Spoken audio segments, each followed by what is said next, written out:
Hi friends, welcome to Nagen's biology classes.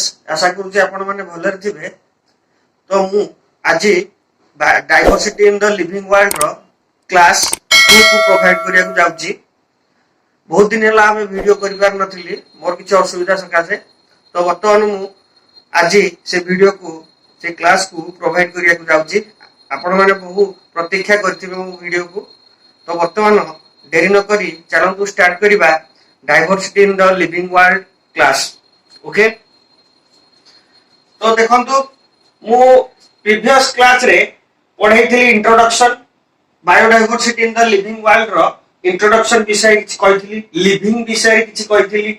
Okay, आउ तार किछ कैरेक्टरिस्टिक्स विषय मध्ये कहिथिली, जेमति कि रिप्रोडक्शन विषय कहिथिली, ग्रोथ विषय कहिथिली, आउ मेटाबॉलिज्म विषय कहिथिली। आउ किछ हमर कैरेक्टरिस्टिक्स अछि, जेमति कि हमर response to external stimuli. Response to external stimuli चलंतु जानिबा। रेस्पॉन्स टू एक्सटर्नल स्टिमुली माने कोन?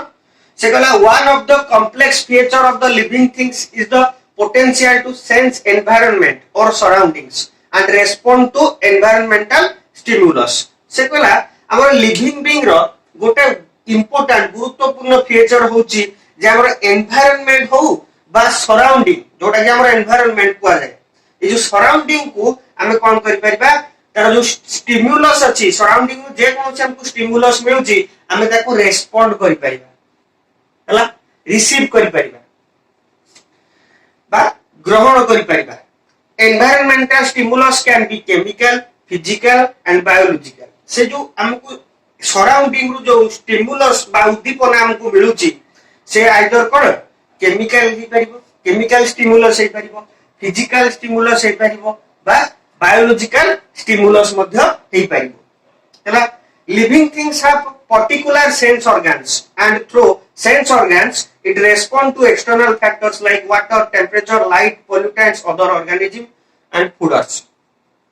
हमर जो लिविंग ऑर्गेनिज्म माने अछंती से माने केमिति से स्टिमुलस को रिसीव करिवे, गोटे पर्टिकुलर सेंस ऑर्गन द्वारा से माने स्टिमुलस को रिसीव करिवे। अच्छा, को सब सेंस ऑर्गन गुडा को अछि हमर सेंस ऑर्गन अछि नै। सपोज आपण गोटे मशा कामुडिला, आपण जानि परछंती गोटे मशाटे कामुडुची बोली, गोटे पिंपुडी कामुडला जानि परछंती पिंपुडी कामुडुची बोली।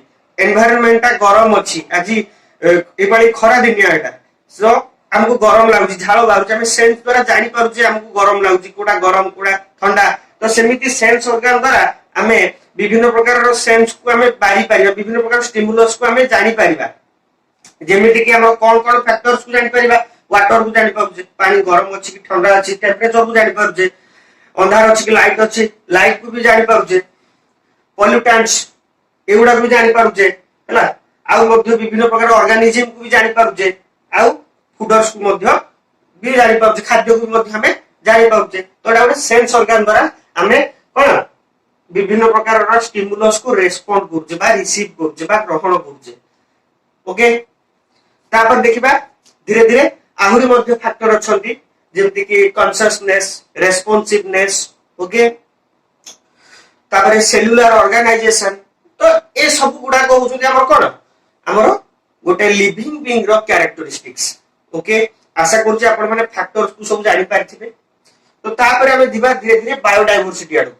बायोडाइवर्सिटी कोन ना variety of life forms existing on earth. अच्छा, बायोडाइवर्सिटी माने कोन? बायोडाइवर्सिटी माने होची जैव विभिन्नता, माने विभिन्न प्रकार लाइफ फॉर्म हम पृथ्वी रे एक्जिस्ट करछन, विभिन्न प्रकार फॉर्म रे। जेमति कि गोटे एग्जांपल कहूची, हमरो खाली एठे गोटे मनीष भितरे लाइफ अछि बोली हम खाली कहि परिबानी। हमें गोटे कुकुर भी तो गोटे प्राणी, मेंढा भी तो गोटे प्राणी, एमिबा ना सुनथिबे यूनिसेलुलर एनिमल गोटे प्रोकैरियोट्स, से भी तो गोटे प्राणी। ओके, तो फंजाई तो गोटे प्राणी, आल्जी तो गोटे प्राणी, बुझि परछन, ब्रायोफाइट तो गोटे प्राणी, टेरिडोफाइट तो गोटे प्राणी, एंजियोस्पर्म तो गोटे प्लांट्स। एबर तो भितरे सब कोन कोन जीवन अछि, लाइफ अछि। ओके, तो एमाने विभिन्न प्रकार फॉर्म रे हम पृथ्वी रे एक्जिस्ट करछंती। ओके, तो maintenance the ecological balance of earth, हमर पृथ्वी पृष्ठ रे इकोलॉजिकल बैलेंस को भी मध्य से माने मेंटेन करछंती। खाली बायोडाइवर्सिटी कहले जैव विभिन्नता बोली नुहे, तांकर रोल मध्य बहुत अछि। कोन रूल ना हमरो आर्थ रे सबुठु गुरुत्वपूर्ण फैक्टर होची इकोलॉजिकल बैलेंस जदि इकोलॉजिकल बैलेंस न रहिबो ताले कोनोसी जिंस भी हम पृथ्वी पृष्ठ रे तिष्टि पारिबो रहि पारिबो नाही तेणु प्रथमे इकोलॉजिकल बैलेंस टा निहारी दरकार तो एथि पई हमरो कोन बायोडायवर्सिटी मुख्य रोल ग्रहण करूची preventing species extinction in on way to preserve biodiversity हमर कोन करूची ना विभिन्न प्रकार रो प्रजाति को मध्य संरक्षित करिकि रखुची बायोडायवर्सिटी ओके तो देखिबा किछिटा एग्जांपल जेंति कि लार्ज बायोडायवर्सिटी पृथ्वी रो सबटारो अधिक बायोडायवर्सिटी थिबा स्थान होची सबटारो वाटर सी ओशन समुद्र भितर सबटारो अधिक बायोडायवर्सिटी हमको देखिया मिल थाए आ लैंड केस रे कोठे हमको देखिया मिल थाए ट्रॉपिकल रेन फॉरेस्ट रे हमर सबठारु अधिक बायोडायवर्सिटी देखिबा को मिल थाए लैंड केस रे बा टेरेस्ट्रियल रीजन रे आ एक्वाटिक रीजन रे सबठारु ओशन समुद्र रे अधिक बायोडायवर्सिटी देखिया को मिल थाए आ स्पीसीज मान को केस रे देखिया को जाय हमर आर्थ्रोपोडा केस रे सबठारु अधिक बायोडायवर्सिटी देखा जाय गुटे स्मॉल स्पीसीज केस रे हम देखिबा आर्थ्रोपोडा रो सबठारु अधिक बायोडायवर्सिटी देखा जाय तो आशा करूची आपण माने बायोडायवर्सिटी विषय जानि पारथिबे तो नेक्स्ट वर्तमान नोमेनक्लेचर एंड आइडेंटिफिकेशन विषय पढिबा नोमेनक्लेचर एंड आइडेंटिफिकेशन नोमेनक्लेचर कोन ना nomenclature is the process of naming of living organism such that a particular organism is known by the same name all over the world ता माने कोन ना एटा गोटे process जो process रे गोटे living organism रो naming दिया जिवो गोटे लिविंग ऑर्गेनिज्म रो नामकरण करा जिवो बा गोटे पर्टिकुलर ऑर्गेनिज्म रो नामकरण करा जिवो बा नेम दिया जिवो सेही नेम ता द्वारा विश्व रे समस्त ताकू जानिबे जोटा कह जाय कोन nomenclature naming of organism okay तापर देखिबा नोमेनक्लेचर विषय रे किछि in biological classification system of naming organism the species to which the organism belongs to is indicated by two words से कहला हमर जो नोमेनक्लेचर रे जो ऑर्गेनिज्म ताकू हमें नेमिंग करिबा ताकू दीटा वर्ड रे रिप्रेजेंट करा जाय थाए हला गोटे होची जीनस हला गोटे होची कोन गोटे होची जीनस देखंतु कोन जीनस आ गोटे होची species genus and species and the names which are latinized was derived for various sources अब जो सी नेम गुडा को हमें मेंशन करिबा से लैटिन वर्ड रे मेंशन करिबा को पड़िबो सेउडा तो हमें रूल्स ऑफ नोमेनक्लेचर रे पढिबा नेक्स्ट क्लास रे तो एटी से किछि कहि देछि तो दीटा को वर्ड माने गोटे ऑर्गेनिज्म रो दीटा वर्ड दूर द्वारा तार नेम ता मेंशन हबो जोटा होछि जीनस आ होछि स्पीशीज फॉर एग्जांपल देखंतु एडे होमो सापियंस गोटे ह्यूमन बीइंग रो साइंटिफिक नेम को मुनेछि होमो सापियंस बुझिया पई ये दीटा वर्ड रे रिप्रेजेंट करा जायछि गोटे होछि होमो आ गोटे होछि कोन सापियंस होमोटा होछि जेनेरिक नेम बा genus name of the genus जातिर नाम सापियंस होछि प्रजातिर नाम हला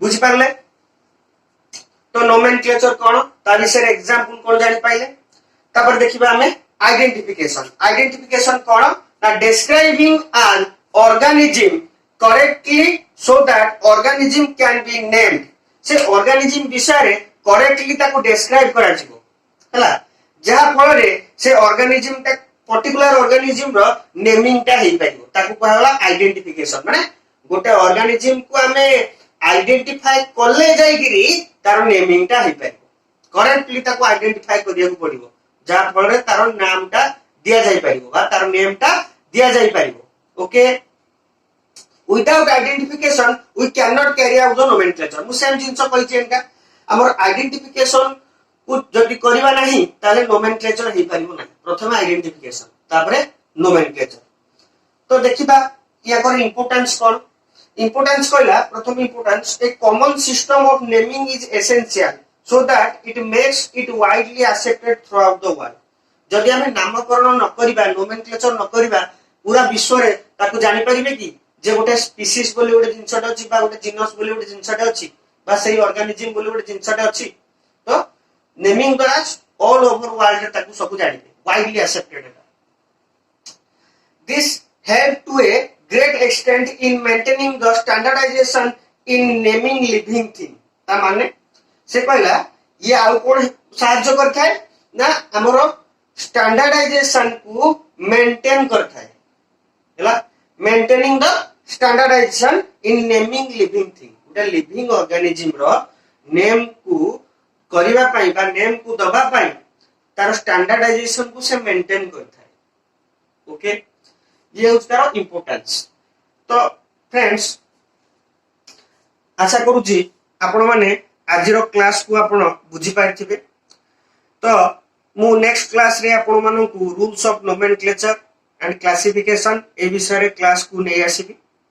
तो प्लस 2 फर्स्ट ईयर क्लास तो मु करूची वर्तमान जोटा कि एनसीईआरटी अनुसार सिलेबस अनुसार आ आपण मानकर बहुत डिमांड थिला जे मु सेकंड ईयर कोर्स भी प्रोवाइड करिवि। बहुत शीघ्र मु सेकंड ईयर कोर्स को भी नै आसीबी। आपण माने व्यस्त जमा भी होंतु नहीं। मु बहुत शीघ्र हमर प्लस 2 सेकंड ईयर सिलेबस अनुसार भी मध्य क्लास को प्रोवाइड करबी संपूर्ण ओडिया रे। आपण माने जानि परिबे बायोलॉजी रो पूरा डाउट को क्लियर करि परिबे।